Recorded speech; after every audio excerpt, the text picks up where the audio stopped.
So one common thing that can happen to me if I'm playing butterfly and my partner is on their knees is they're gonna clear my hands, okay, and then now they're gonna dive in for a body lock right here, right? Guys, when they dive in for a body lock, Chris is doing a very good job of keeping his knees and his elbows tucked. Now my feet are stuck. You see that? Like I can't take it out. If there's a common error is there's a little gap here. Make a little gap here, Chris. If you feel there's a gap, guys, all you have to do is kind of escape your hip and your foot comes out. And once your foot comes out, now I can start to go under my leg. I can start to even play kind of like rubber guard style. I can go to closer. I can do a lot of things, right? But when they do a good job of keeping their knees tucked here, now is going to be a good opportunity for me to utilize the butterfly sweep. But first, I got to get sit up.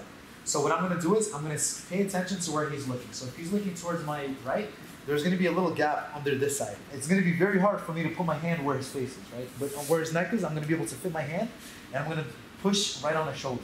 My hand is facing the shoulder. My forearm is across both shoulder blades. Now I'm going to grab my own fist, and I'm going to lap my elbow in. Now, the really important detail, guys, is I'm going to flare my toes.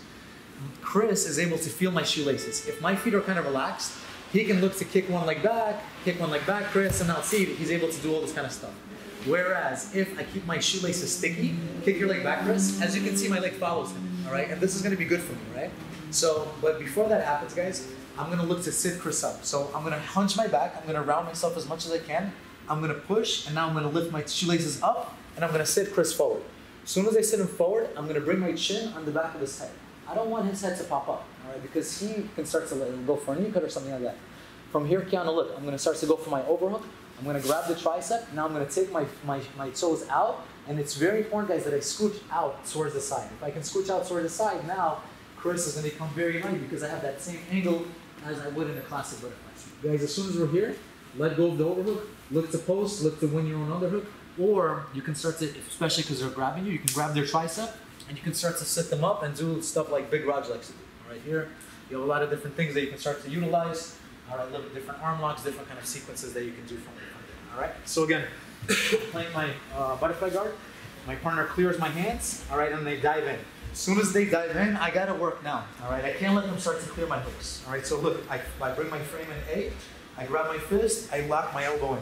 So it's very similar to how escaping bottom out, all right?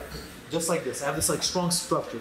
Now, the more Chris pushes at me, the easier it's gonna be to shift them forward, okay? As soon as I shift them forward, guys, it's also very important that my knees stay close to my body.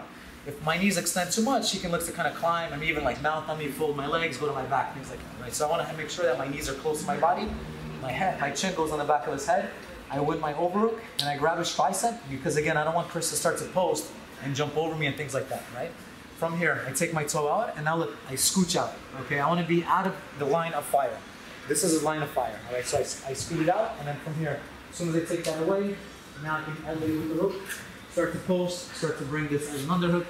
I can cut across, I can do a whole bunch of different stuff. You can improv a little bit as soon as you land to the top position. Cool? Let's give it a try.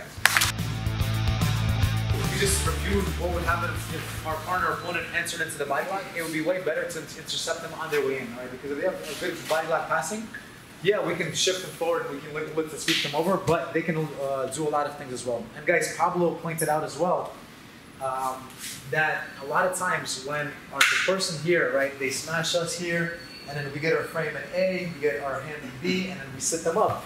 A lot of times if they're stubborn and they kind of keep their head here, this is one of the best times to feed your hand for guillotines, all right? Armless or arm in. And then from here, for sure, I'm gonna start to adjust my feet and I can start to like look to choke my training partner, right? So just something to think about for those of you that like guillotine chokes too, right? But let's continue discussing the butterfly sweep. So from here, as soon as Chris clears my hands, now I know what he's about to do. Once he's looking this way, guys, I'm kind of jammed up on my right side, right? Like his trajectory is going this way, right? But my left is gonna be open. I can post on his hip with my left foot, just like this, okay? That's gonna stop him momentarily, and now I'm gonna do the same exact thing. I'm gonna win my overhook, I'm gonna bring my chin on top of his neck. Why? Because if Chris smells that something is happening, he can start to like disconnect and back up, right? But I don't want that to happen. So as soon as I'm here, I wanna make sure that my chin stays here. So Chris, back up, like I'm kind of locked in with him, right? Now look, I'm gonna start to take my foot out. Now my hook comes in, I switch my hips out, and now I'm able to do the same exact thing and sweep him right over, okay? And again, it's predicated on the fact that he's going forward the whole time. Guys, the foot post is just momentary. I'm not leaving my foot right there, all right? Just going to stop him dead in his tracks, right? So Chris is here, he clears my hands. As he goes in, bop. And now I'm able to sweep him. It looks something like that, kind of like full speed. Okay? Again, once more. Last time. So as soon as I'm here, as soon as he clears your hands, you know something's happening, so you gotta stop the person dead in their tracks. My chin starts to go down and I win my overload, just like this, right? I'm already grabbing his tricep because again, I don't want him to post. Now my foot comes out of the way. As soon as my foot comes out of the way, now see, look, I have space for my hook to come in. Sometimes if your foot's here, like your hook comes in, it's like almost like your feet gonna get in the way of each other, right? So that's why this foot comes out, this foot comes in, and then look, I scoop my hips out, and now I'm able to elevate pretty effortlessly and then bring my partner over to top, the bottom position. A lot of times you can score them out, a lot of times you can win a pretty advantageous position there. All right, guys, any questions on the last one or this one? Everyone's good? Let's give it a try.